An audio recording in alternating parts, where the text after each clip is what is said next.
de contar essa história da moça da mama, tá? Conta, Aí eu desculpa cheguei, interromper, porque meu senão- pai... A hora que eu cheguei com o carro 0 km na garagem do meu pai estava disponível para o mercado de trabalho, ele chegou e falou, filhinha, para uns ganhar, outros tem que perder. Foi assim que ele recebeu o meu carro 0 km.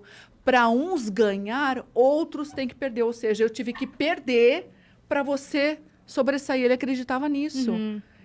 E, assim, uma das coisas assim que eu queria muito ter tido a oportunidade, com o conhecimento que eu tenho hoje, de ajudar meu pai. Porque meu pai era um cara fantástico, ele era um gênio.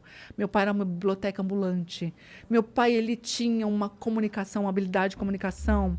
Se ele se candidatasse a presidente da República, ele ganhava, porque ele tinha um talento, tudo que ele ia. Na casa que a minha mãe mora hoje, era um terreno baldio na frente. Meu pai conseguiu. O pessoal ficou anos, acho que mais de 20 anos, tentando que fizesse uma praça arborizada, bonita, uma praça de lazer para a comunidade lá da Sim. região. Meu pai foi e ele conseguiu. Ele conseguiu. A Praça Mário Lago. Então, o prefeito foi na casa da minha mãe inaugurar a praça. Nossa. Lá na garagem da minha mãe. Meu pai conseguia tudo. Desde quando eu era criança, ele fazia parte da Sociedade Amigos de Bairro.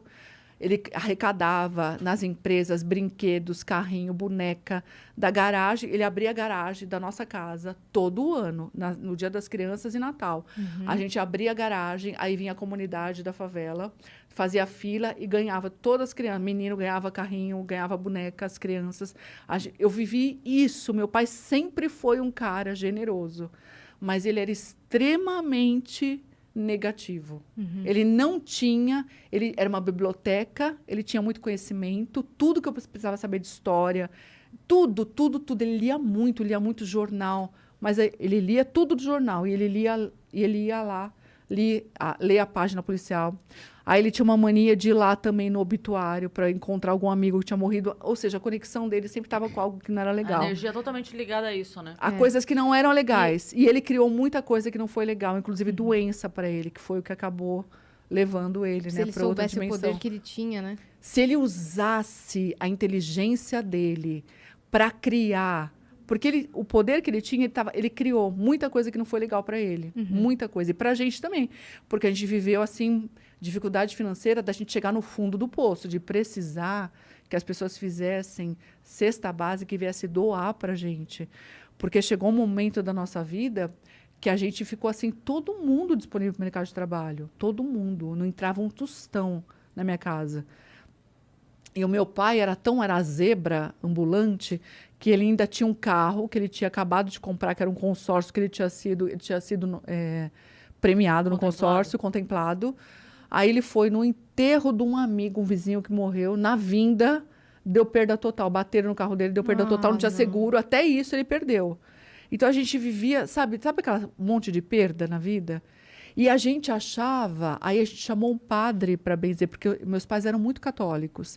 Eles eram muito religiosos, eles davam palestra no Encontro de Casais com Cristo. Então os padres iam muito lá em casa também.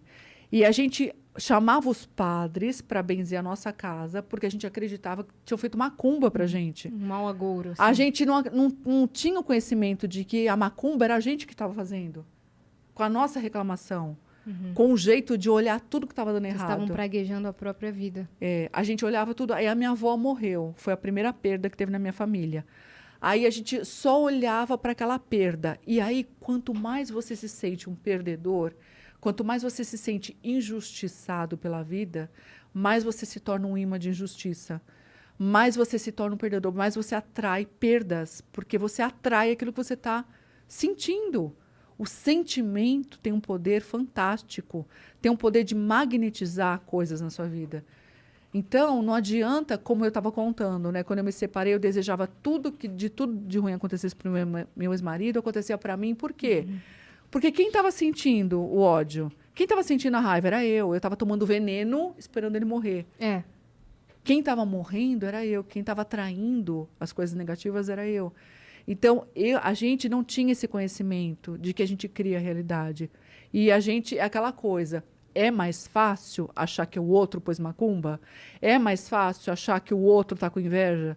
Não, ele tá com inveja de mim. Eu não posso contar nada, zíper na boca, porque ele é tão invejoso que ele não pode saber nada, não vai saber de nada que eu tô fazendo, porque se ele souber, vai dar tudo errado.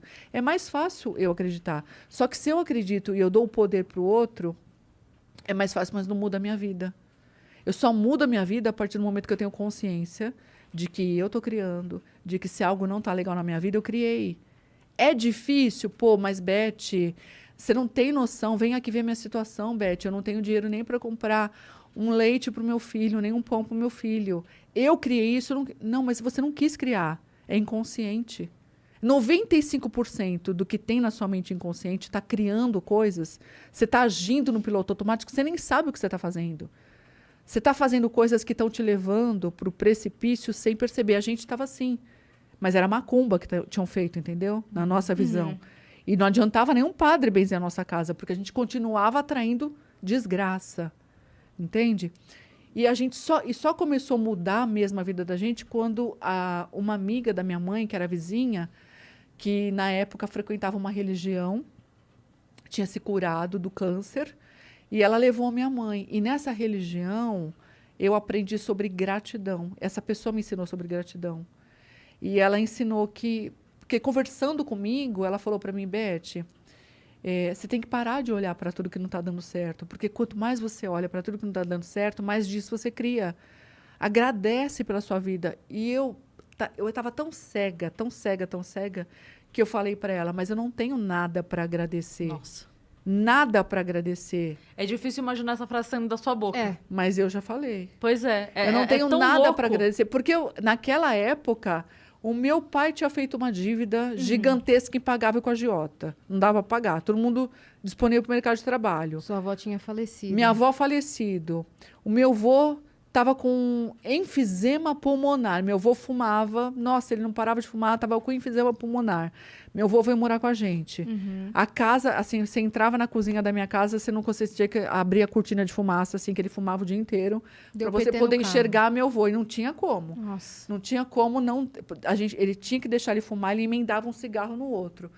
Então, ele tava se suicidando pouco a pouco. Era muita coisa ruim acontecendo com a gente. E aí eu falei, eu não tenho nada para agradecer. Nada. O meu pai é ameaçado de morte pelo agiota. O agiota vai matar meu pai. Porque meu pai não tem como pagar. Nem que a gente volte a trabalhar trabalhar um ano, a dívida é muito grande. A minha avó morreu. A minha mãe estava com depressão de cama. O meu avô tem enfisema pulmonar. O meu pai não tem dinheiro. Eu tenho que agradecer o quê? E a minha família está em pé de guerra ainda. A gente só não se matava. A única coisa boa é que a gente estava junto. Sim. Porque era muita briga. Todo dia. Pé de guerra mesmo. E aí ela falou, aí ela me fez acordar. Ela falou, Beth, é por isso que vocês estão passando por tudo isso. Vocês são ingratos, você é ingrata. Olha a sua vida. Você tem um teto para morar. Você não está morando debaixo da ponte, você tem um teto, você tem uma cama para dormir. Quando você deita, agradece o travesseiro, agradece o cobertor. Agradece que você tem uma família, você tem um pai, você tem uma mãe, você está viva. Você já agradeceu porque você está viva? Eu falei assim, olha só, eu cheguei a pensar, não, eu preferia estar morta. Aliás, eu peço para Deus me levar, porque eu não vejo a hora de dar área desse planeta, porque eu não quero mais viver essa vida, eu não quero. Essa vida está muito pesada para mim, porque estava pesada. Mas as palavras dela ficaram... Porque foi um choque ouvir isso. Porque eu queria ouvir essa coitadinha mesmo. Eu tenho dó de você mesmo. Porque não adianta passar a mão na cabeça de quem está sofrendo, assim. Você tem que mostrar para a pessoa como essa pessoa fez. Mostrar o caminho. Sim. E esse agradecer as coisas simples é um exercício que até para começar é muito difícil. Para a pessoa que não tem o hábito da gratidão, ela começar Muito a enxergar... difícil. É muito difícil.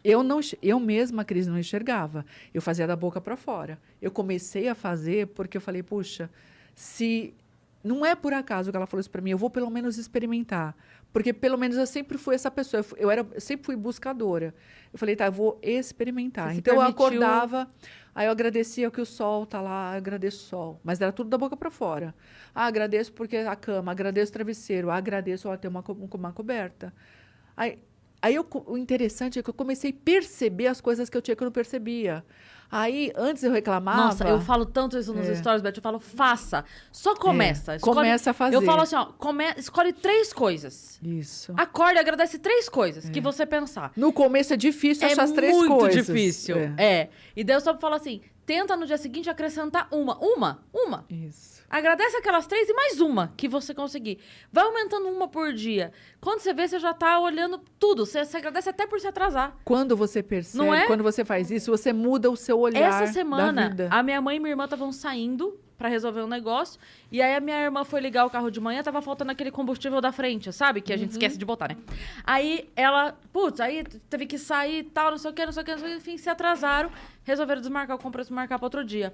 Aí eu liguei pra minha mãe e falei, cara, mas se ele for, ela falou, a gente se atrasou. Daí ela falou, mas vai saber do que Deus tava livrando a gente. Então, graças Isso a aí. Deus... Exatamente. Falei, cara, é isso, sabe? Quando você entende, até pelo que dá errado, você agradece. Fala assim, obrigado de que eu me atrasei, obrigado que eu não cheguei. E se a gente vê as histórias de tragédias, de avião que caiu, quantas pessoas se livraram, não estavam no avião no Sim. momento da queda, Sim. porque o sapato apertou, porque se machucou, porque pegou no muito 11 de trânsito. setembro, tem várias histórias assim. Muitas Várias histórias assim. É. Então a gente não sabe, a gente tem que o hábito de agradecer muda a sua vibração interna. E aí eu comecei a agradecer por tudo, eu comecei a agradecer, antes eu reclamava porque a máquina de lavar só centrifugava, não lavava. Aí eu comecei a agradecer, puxa, ela centrifuga, olha só, a roupa seca mais rápido no varal. Antes eu reclamava porque não tinha sabão em pó. Aí eu comecei a agradecer porque tinha sabão em pedra, tinha sabão, tinha algum sabão. Antes eu reclamava porque tinha louça para lavar. Aí eu agradecia porque tem louça porque a gente comeu, graças a Deus a gente comeu. Aí eu reclamava porque só tinha arroz com banana. Eu comecei a agradecer, graças a Deus tem arroz com banana. Então eu fui agradecendo e no começo essa gratidão era só da boca para fora, eu não sentia gratidão. Eu só estava fazendo exercício.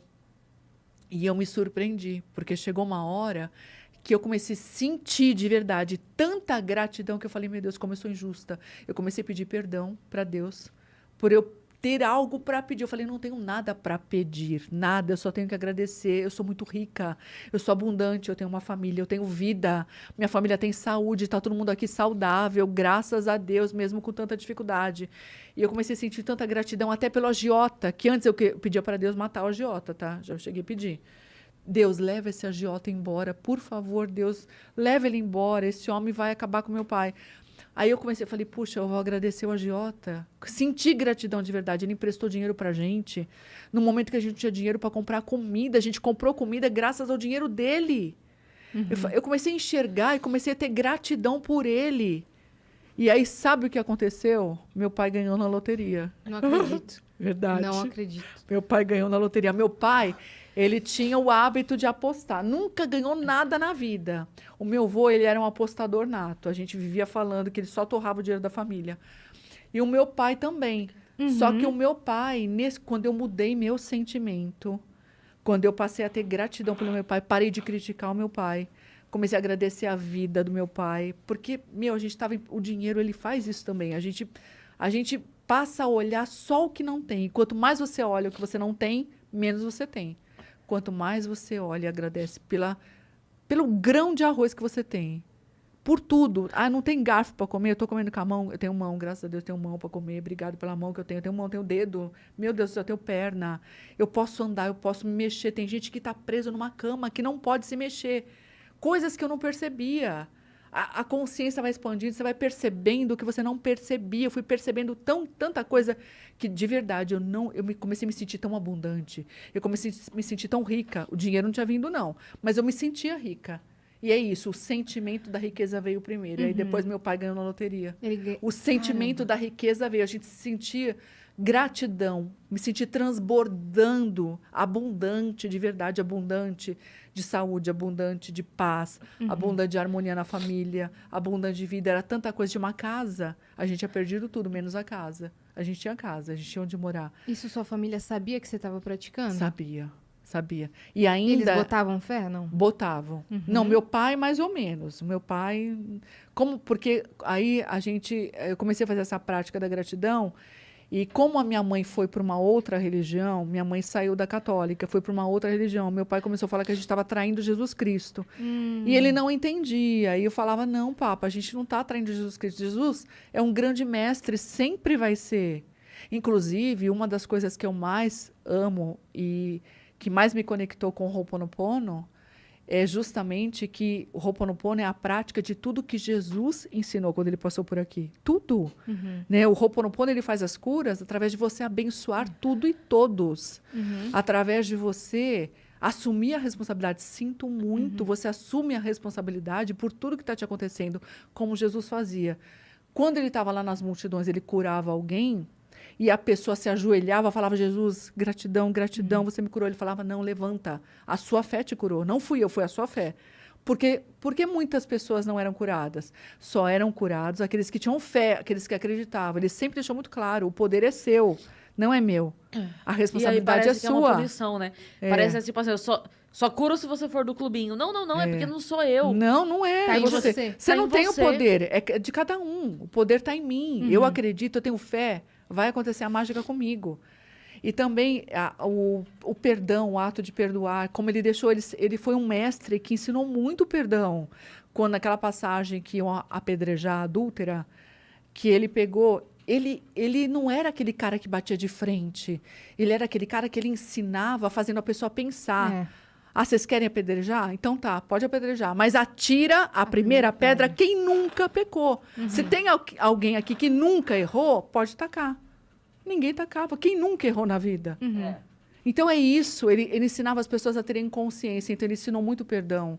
Né? Mestre, quantas vezes eu tenho que perdoar? Ele Perdoa mantinha- 70 vezes 7. Perdoa sempre. Ele mantinha o livre-arbítrio das pessoas, mas ele Isso. dava Isso. uma lição de reflexão. Ele foi um grande mestre. É até hoje. E tudo que a gente pratica no Ho'oponopono são os ensinamentos dele. Sim. É abençoar tudo e todos. Tudo que você abençoa, te abençoa de volta. É você assumir a responsabilidade por tudo que te acontece. Pedir É você perdão.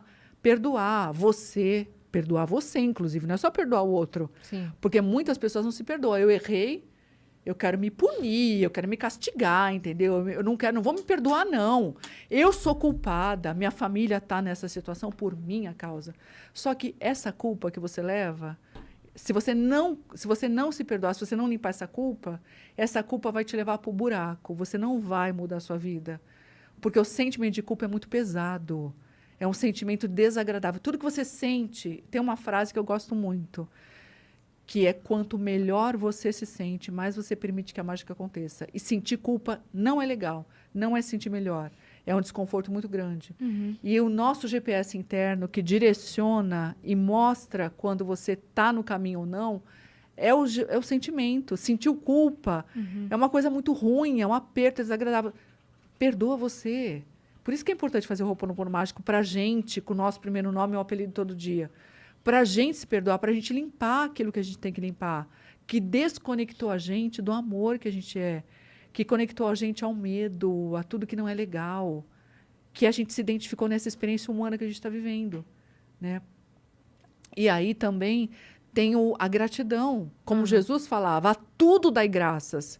Tudo é tudo, gente. Não é dar graça. Ah, você recebeu dinheiro? Agradece. Tá, você agradece, mas você está passando uma situação que tá difícil? Agradece também. A tudo dai graças. Tudo é tudo. O